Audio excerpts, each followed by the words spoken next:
Pining for something, boy. What is it? What do you see out there?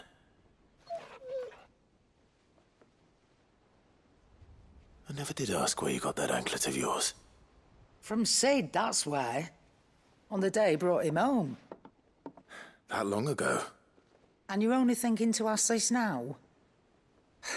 Sid saw that the pup had a habit of gnawing on his leg, since you ask.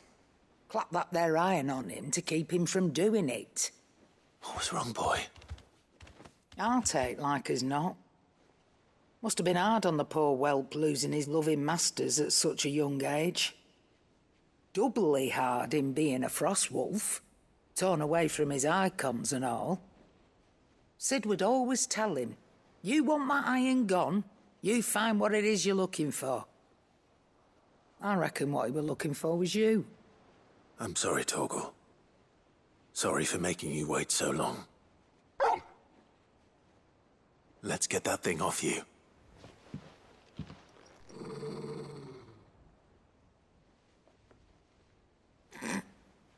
Doesn't sound like he wants it off. Indeed. You miss Sid as much as the rest of us, don't you?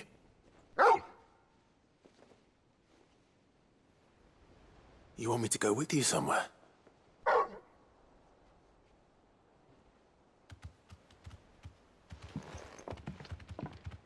Quick, aren't you? Glad you've been paying attention. Not nearly as much as you have, Lady Karen. Aye, good thing and all. It's not like Gav would have kept him in nuts and rubbed his belly these past 10 summers. Your kindness is appreciated. You've been a good friend to him. Only because he doesn't talk back like the rest of you. Go on now.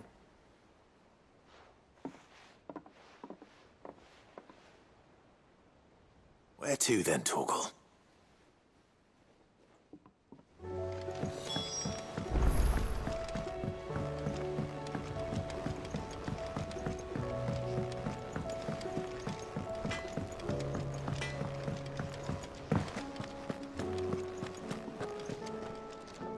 All right, Torgel. Where are you taking me? I'm going to need a little bit more than that, boy. Do you have a better hint for me? Unless... you've already given me one. Back on the rear deck, you were looking west, toward Rosaria.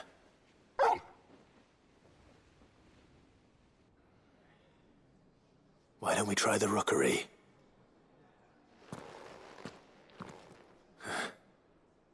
I haven't been to the island in almost 20 years. To Port Isolde, then. Fingers crossed the old mooring is still there.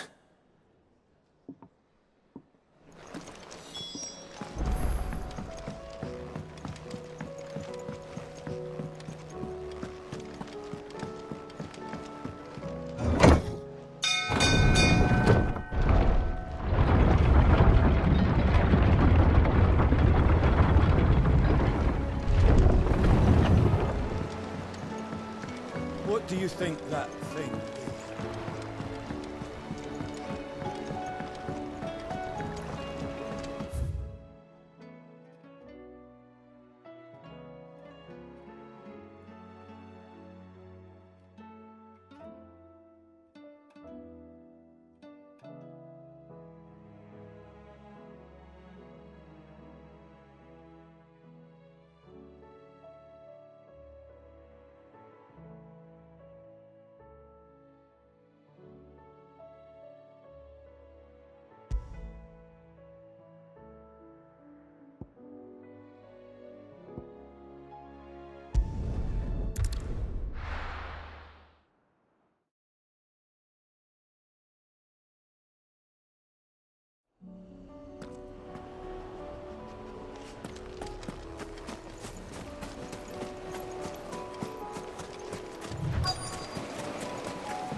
It's still here.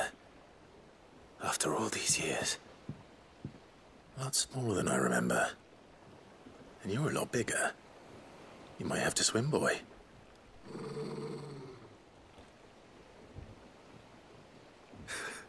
I wasn't being serious. You two go on without us. We'll be waiting here. Thank you. We won't be long. All right. Hop in, boy.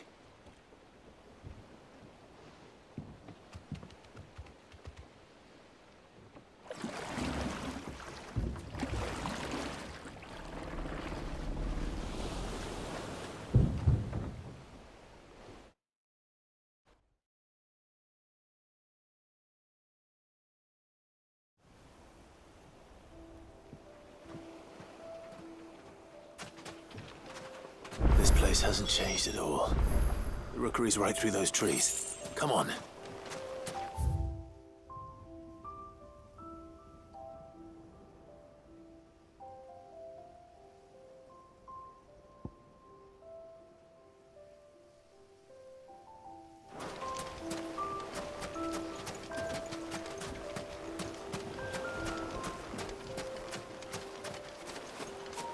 Race you there?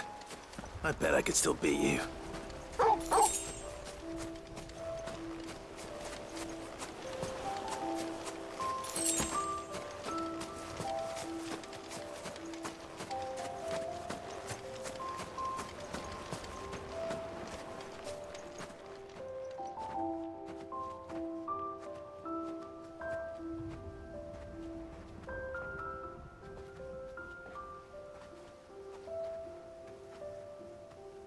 Here we are. This was our hideaway. Wasn't it, Torgel?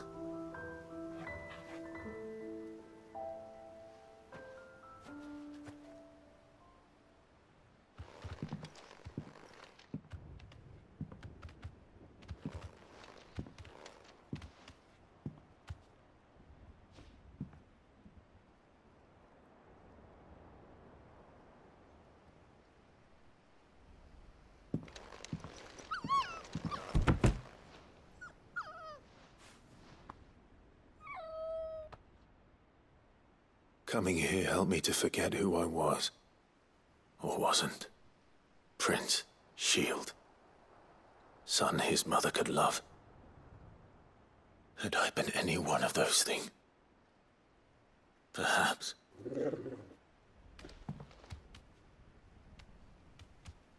What is it, boy?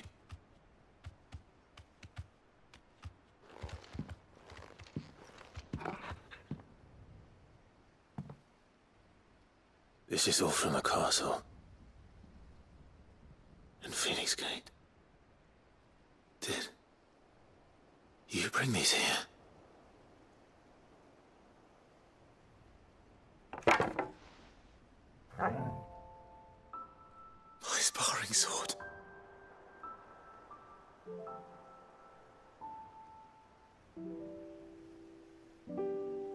Well, well. You never stopped looking for me, did you, boy?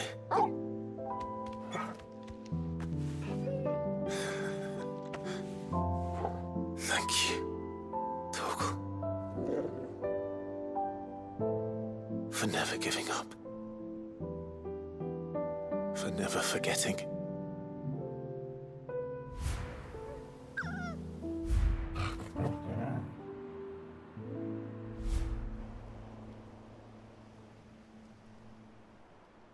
Let's take this with us, shall we? So I don't forget either.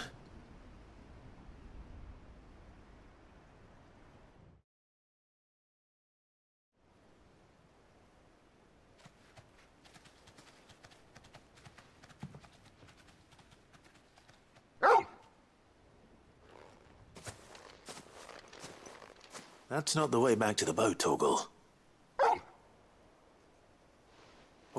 All right. I'm coming. I think I know where we're going.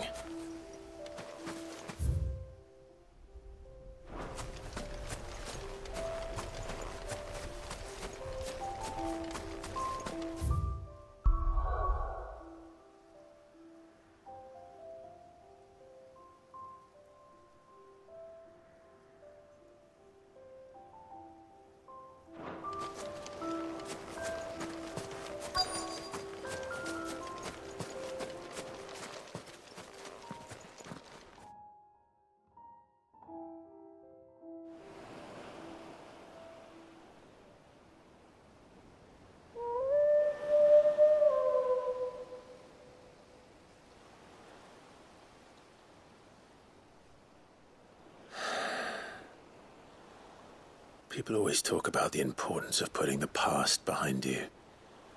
But without it, we wouldn't be who we are today. And we certainly couldn't steer our way to a better tomorrow. Come on, Torgel. Let's go home.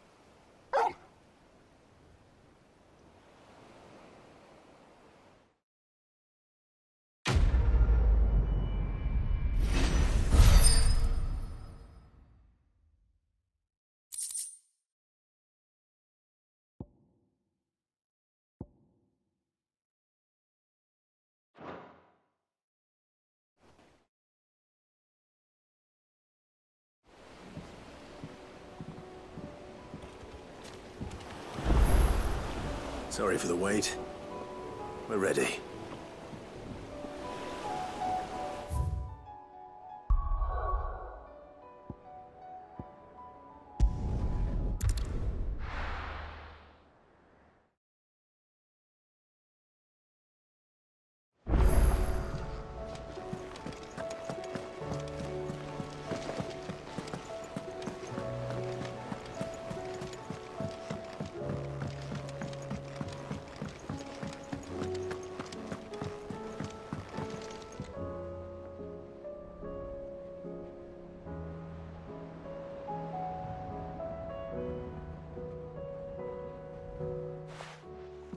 Vivian, I read your note, and I'd be happy to help you find the book you're looking for.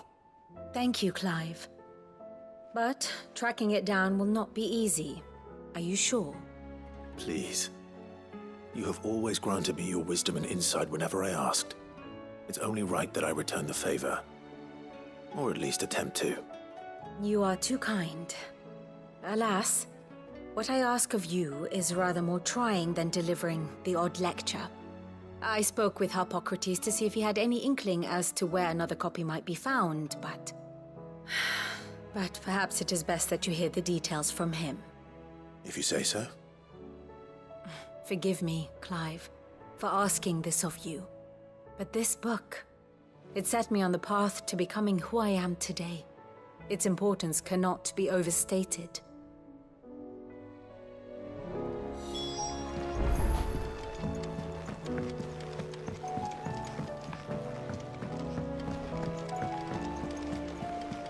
There's something about it.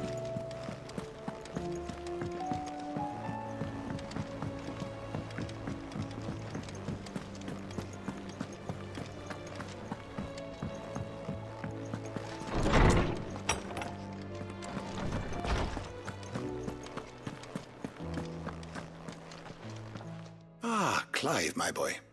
What a pleasure it is to see you. Hippocrates. There's something I need to ask you. I've been charged with locating a book called From a Distance. Then you seek a rare gem indeed. One whose name I had not thought to hear from your lips. You've been talking to Vivian. Right as always. But she didn't seem keen to tell me very much. I take it she didn't like what you had to say. And yet I gather it did naught to dissuade her. Clive, if the young professor has tasked you with obtaining a copy, I fear she asks the impossible. The executors would not allow it. The executors? Coveters of Secrets, a clandestine organization committed to the collection and intenebration of forbidden texts and technologies. One such text being the tome Vivian seeks, chronicling as it does the true history of the enslavement of bearers, a tale which could overturn the established order were it ever to become widely known. Or, so rumor has it. I've never actually read the thing, or even set eyes on it for that matter. How is it that I haven't heard of this organization? Why, secrecy is the executor's watchword. They lurk in the shadows, emerging only to seize that which must be seized, be it books, inventions, or people, before disappearing again, leaving nary a trace. Which would explain why Vivian's copy was snatched from her grasp not long after she found it. By the hand of the executors, yes. But what drives them? Self-interest or ideology? Fine question. Sadly, all that is known of the executors can be recounted in a single breath. You may just as soon ask me of their origins, numbers, or the identities of their leaders. Any answer I give would be pure speculation. Then my hunt was doomed from the first. What was Vivian expecting? That I'd pluck it from thin air? Not from thin air, no. From ash. Rumors of the executors are rife among the scholars of Storm, but rather less so across the strait. I have a friend. Well, I had a friend in the village of Garnick, a collector of rare tomes, upon which subject we would oft correspond. Alas, I have heard naught from him since the skies fell dark. And no doubt he too has turned. But though he did not mention it by name, it is possible that a surviving copy of From a Distance yet rests upon one of his many shelves, quietly awaiting discovery. If you were, by some chance, able to save even a single book from the poor man's library, I know his soul would rest easier. Very well. When I next find myself in Waloed, I'll be sure to pay Garnick a visit.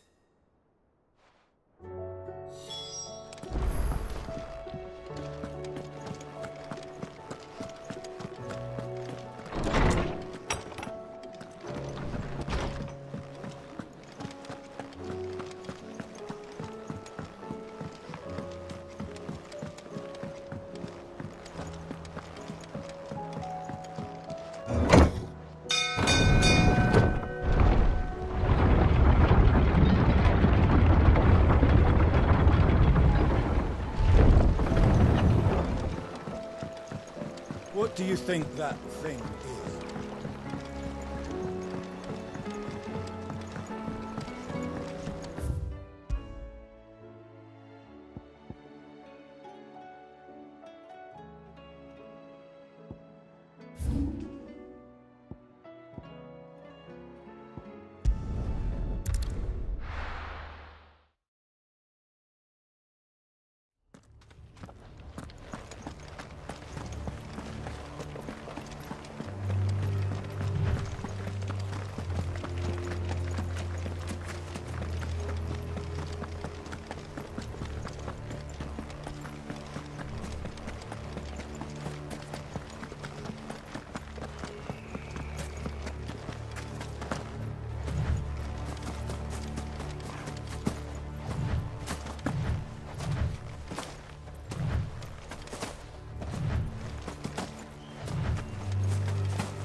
The entire village looks abandoned. Now, which house would a bookworm live in?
His interests were certainly varied.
This is it.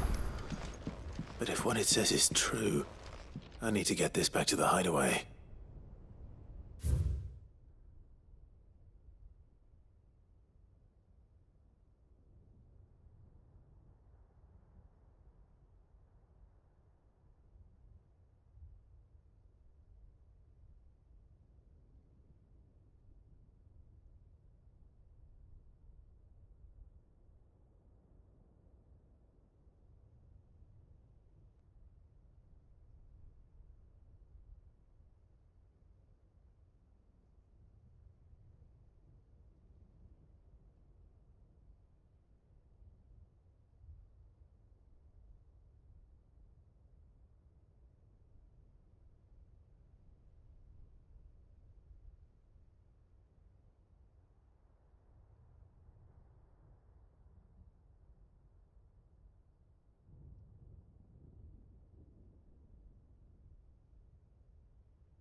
Leaving so soon, stranger? We've been watching you. From a distance, so to speak. Subtle. I know who you are. Then we need not waste time on introductions. Hand me the book. Leave it in our care and return to your life. Your care? Do you mean to burn it, or bury it? That is not my decision to make. But by one means or another, its contents shall be removed from the common record. Then I'll have to politely refuse. I won't let you erase our history. Then we find ourselves at an impasse. Very well. The book can just as easily be pried from your dead hand.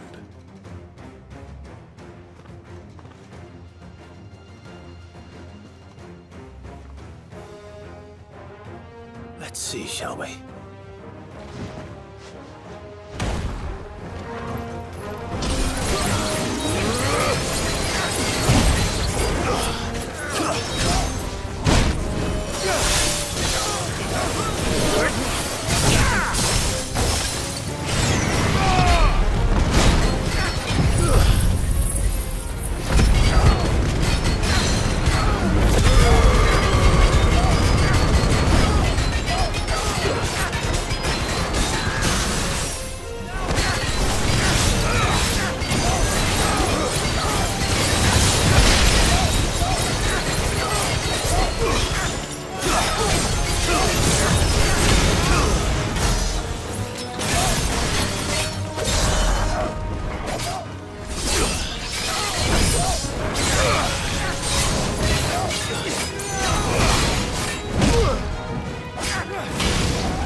Impressive. But we have other means. We shall claim the book yet. Why do you want it so badly anyway? It lays out in no uncertain terms the vanity and avarice of mankind.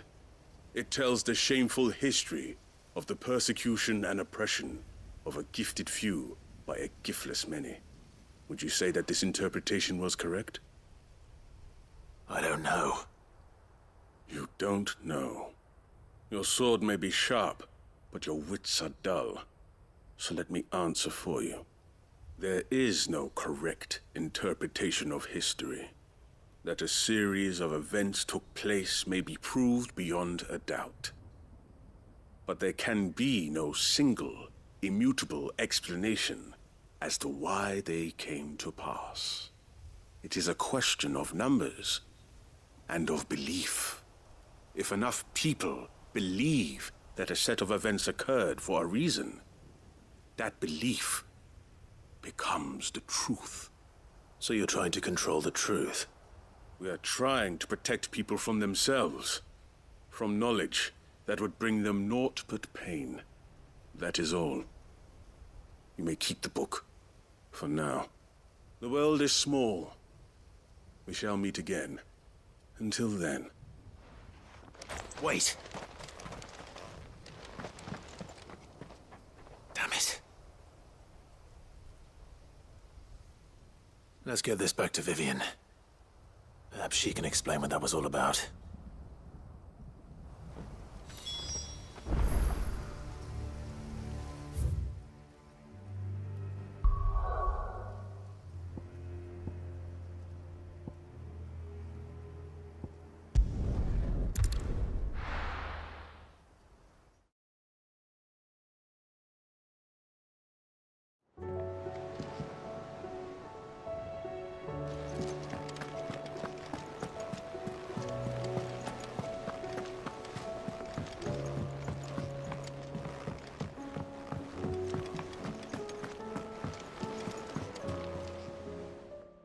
Vivian. I found it. The book you lost.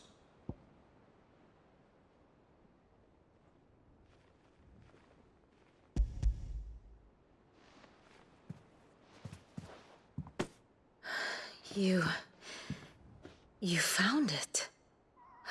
Thank you, Clive. Even though I asked this of you, I was not entirely sure it would be possible. I feared the executors had seized every copy. I met with one of these executors, and I convinced him to let me keep it. He told me something. That the truth is just a matter of collective belief. And that if enough people believe a lie, that lie becomes the truth. It does. But it also means that the truth is not immutable. That it can be changed. Provided that those who wish to change it can convince enough people that their perspective is the correct one. As the sad history of the bearers proves. You said that the book inspired you to become a scholar. It did. Or its author, rather. She was a heretic, you see. A firebrand and a dissenter. A gallows stood ready for her in every corner of the realm. And by shunning society, or perhaps being shunned by it, she stumbled upon a truth so potent that an entire realm trembled at the prospect of its utterance. I, too, have always felt somehow set apart from the world of men. A stranger to my own species. She taught me that my solitude was not a curse, but a gift. And that, though my journey to the truth might be a lonely one, what I found at my destination would be more than worth the cost. Do you still feel that way? That you're not one of us? Honestly, I'm not entirely sure anymore. Since coming to the hideaway, I find my thinking somewhat clouded. Perhaps the result of studying mankind from a rather closer perspective than I had intended. But the more I study, the more I find value in this perspective. In looking not from the outside, but from within. So if you'll permit me, I'd like to continue my work here. Remember, Clive, When enough people believe, belief begets truth. Give the men and women of this benighted world the gift of truth. Make them believe in you, as I do. I'll try, Vivian. I'll try.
There's something about him.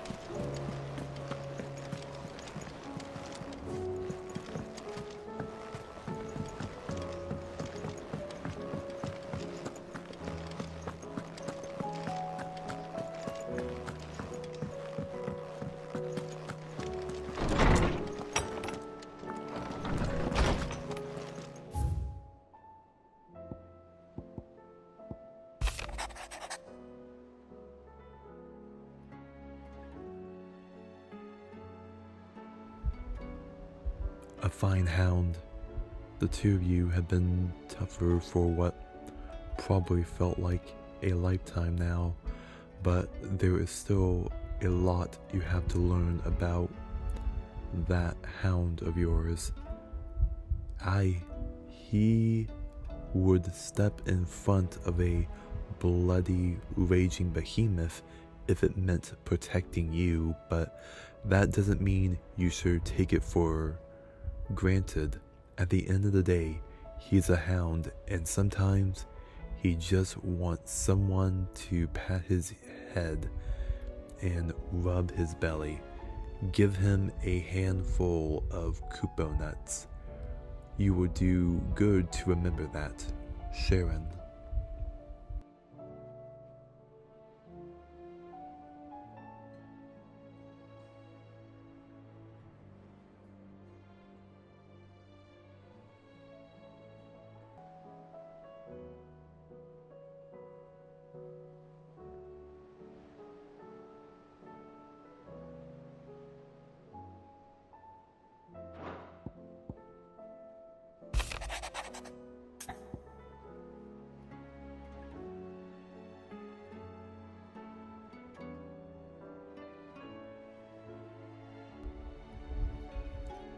Making amends, Master Clive.